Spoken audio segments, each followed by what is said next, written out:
ছেলে সন্তান জন্ম না দেওয়ার অপরাধে আমার ছোট মেয়েটাকে লবণ খাইয়ে মেরে ফেললো আমার নিষ্ঠুর শাশুড়ি। এখন আমি কি নিয়ে বাঁচবো? তখন আমি সদ্য মা হয়েছি, জীবনের সব কষ্ট একপাশে রেখে বুক ভরা স্বপ্ন নিয়ে মেয়েকে কোলে নিয়েছিলাম। কিন্তু আমার শাশুড়ির মুখটা সেই দিনও কালো ছিল, একটু হাসলো না। আমার শাশুড়ি চেয়েছিল নাতি, নাতনি নয়। আমার শাশুড়ি বলতেন, মেয়ে মেয়ে কিসের আশীর্বাদ, গর্ত হয় পুরুষের। আমার মেয়ের প্রতি এতটাই ঘৃণা ছিল ওনার চোখে যে আমার মেয়ের দিকে তাকাতেও চাইতেন না। তো আমার মেয়ে যে আমার কাছে পুরো পৃথিবী। আমার ছোট্ট সোনাটাকে খুব যত্ন করে বুকে আগলে রাখতাম, সারা রাত জেগে কোলে নিয়ে বসে থাকতাম। কিন্তু আমার শাশুড়ি বলতো, এই মেয়ের জন্মই হয়েছে ঘরের অভিশাপ হয়ে। আমার শাশুড়ি আমার মেয়েটাকে একদিন একটু কোলেও নেয়নি। আর আমার স্বামী থাকতো প্রবাসে, তাকে তার মায়ের এসব কাণ্ড কারখানা কিছুই বলতে পারতাম না, বিশ্বাস করতো না। একদিন আমি ওয়াশরুমে যাব, আমার শাশুড়িকে বললাম, মা আপনি একটু বাবুকে দেখে রাখেন, আমি আসছি। সে বলল, যাও তুমি দেখে রাখবো, আমারই তো নাতনি। আমি এই কথা শুনে মনে মনে অনেক খুশি হতে লাগলাম। আর মনে মনে ভাবতে লাগলাম, মা হয়তো মেনে নিয়েছে আমার মেয়েটাকে, যতই হোক ওনারই তো ছেলের মেয়ে, নাতনি হয় ওনার।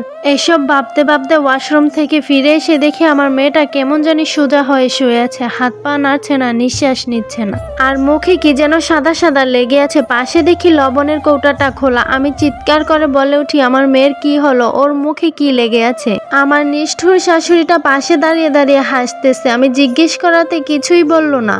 আমি চিৎকার দিয়ে ওনার পায়ের কাছে গিয়ে পড়লাম, কি করেছেন আমার মেয়ের সাথে? আমার মেয়ে নিঃশ্বাস নিচ্ছে না কেন? আমার মেয়ের কি হয়েছে? আমার পাষণ্ড নিষ্ঠুর শাশুড়িমা বলেছিলাম না আমার নাতি চাই, নাতনি চাই না, তাই এই অভিশাপটাকে শেষ করে দিয়েছি আমি আমার মেয়েটাকে কোলে নিয়ে ছুটতে ছুটতে ডাক্তারের কাছে যাই। কিন্তু তার অনেক আগেই আমার মেয়েটা দুনিয়া ছেড়ে চলে গেছে। ময়না তদন্ত করে জানানো হলো, লবণের কারণে নাকি আমার ছোট্ট মেয়েটা দুনিয়া ছেড়ে চলে গেছে। ডাক্তার এটাও বলেছিল, এটা কোনো দুর্ঘটনা নয়, এটা ইচ্ছাকৃতভাবে বাচ্চাটাকে অতিরিক্ত লবণ খাওয়ানোর কারণে বাচ্চাটা মারা গেছে। আমার মেয়েকে হারিয়ে আমি তখন একেবারে নিস্তব্ধ হয়ে গেলাম। নিজের মায়ের মতো করে বিশ্বাস করা সেই নারী যিনি আমার সন্তানের ঠাকুমা হওয়ার কথা, তিনি আমার সন্তানের ঘাতক। সেই একটাই কারণ ছিল কেন আমি ছেলে সন্তান জন্ম না দিয়ে মেয়ে সন্তান জন্ম দিলাম।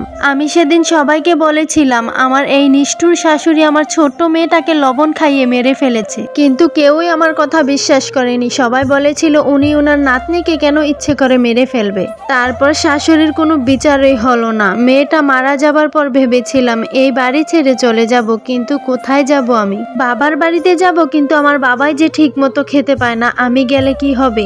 বাবার কথা ভেবে আর যেতে পারলাম না। বাধ্য হয়ে সেই খুনির সাথে আমার থাকতে হচ্ছে। আজও মাঝরাতে ঘুম ভেঙে গেলে আমার সেই ছোট্ট মেয়েটার মুখটা বেশি ওঠে, বুকটা হু হু করে উঠে। আর মনে হয় এই সমাজে কত মা যে মেয়ে জন্ম দেওয়ার অপরাধে শাস্তি পায়, আর কত ছোট প্রাণ যে অকালেই চলে যায়।